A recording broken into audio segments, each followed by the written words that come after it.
We're going to start our third panel.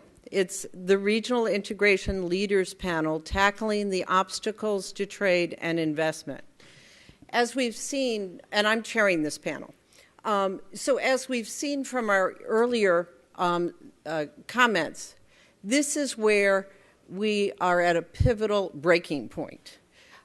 If we don't have trade-related infrastructure, we are absolutely nowhere. We are nowhere with regards to intra-Africa trade. We are nowhere with regard to intra-Africa investment. And of course, with respect to national growth and investment, it is impossible if you don't have the foundations.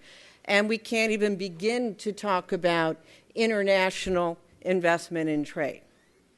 So we're very happy here to have distinguished leaders from the public and private sector.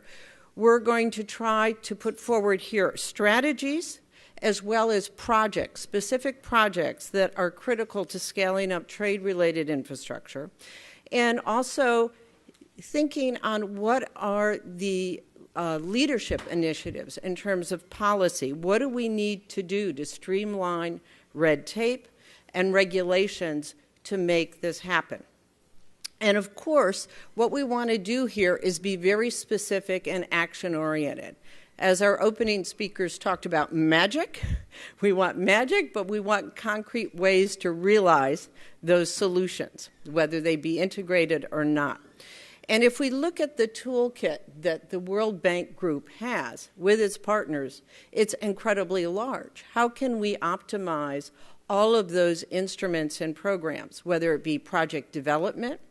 We all know the problems that relate to having bankable projects and the need for whether it be IFC or IBRD technical assistance.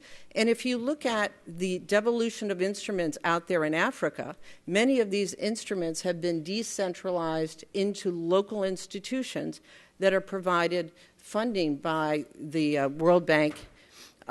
There's also really important risk mitigation instruments that are provided by different parts of the World Bank Group, as well as its partners, as we've talked about ATI and others. There's a huge need for financial advisory, for grant funding, for syndication to bring in other partners. Absolutely fundamental capacity building, not just in the public sector, but of course in the private sector. How do we create not just a pipeline of bankable projects, but of bankable project sponsors that can really scale up projects? And this morning we also heard of an important front on performance benchmarks when Annabelle talked about the ECA scorecard. What can we really do to create discipline and dynamics, momentum?